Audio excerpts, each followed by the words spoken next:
ask you a little bit now about eustress. That's a positive thing, when we're stretching and growing in different ways.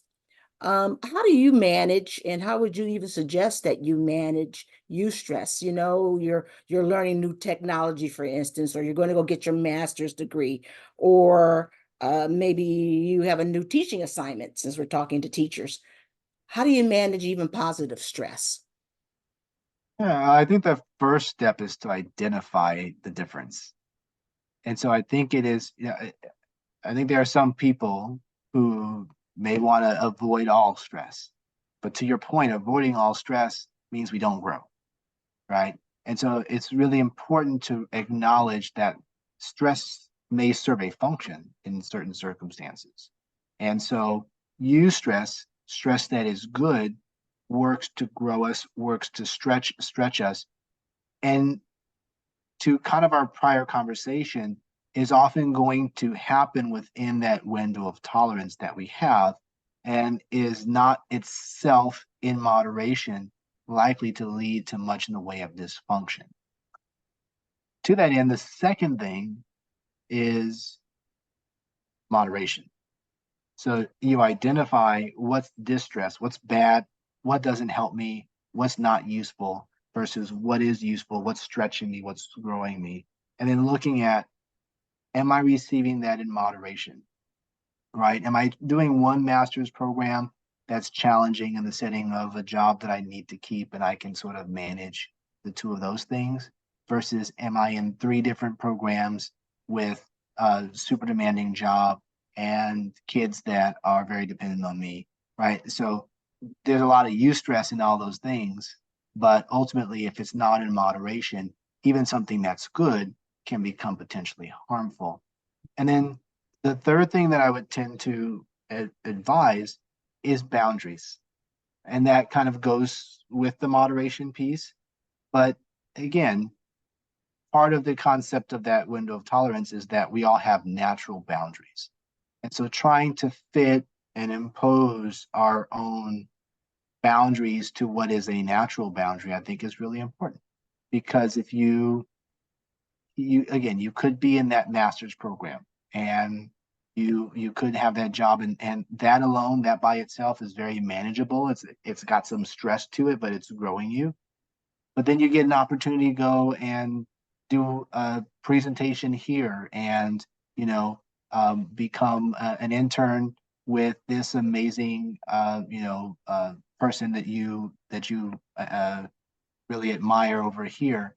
And it's not necessarily a part of the master's program. It's not necessarily a bad thing, but the question is that going to take you outside of that moderation, outside of that window of tolerance?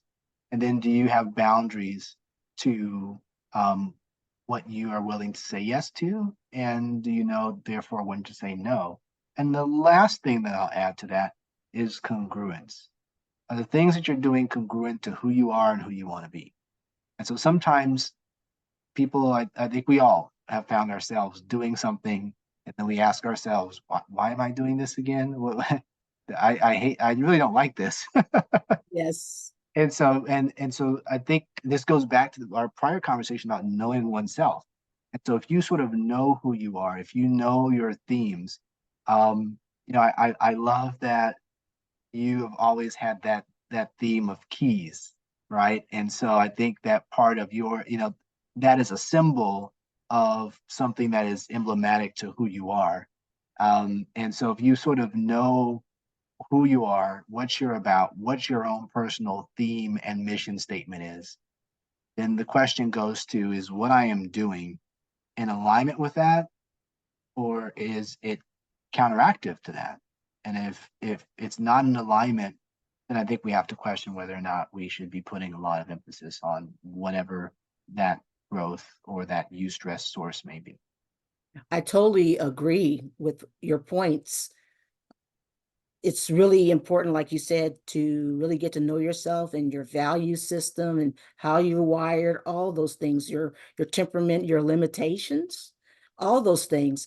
And I am a proponent, and this is something that people would probably poo-poo, but I believe in success your way.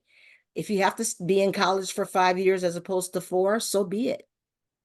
If you need to take off for a semester, so be it.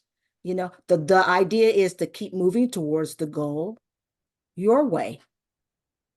And I think that too relieves you of a lot of stress when you take that pressure to have to do it like society says you have to do it.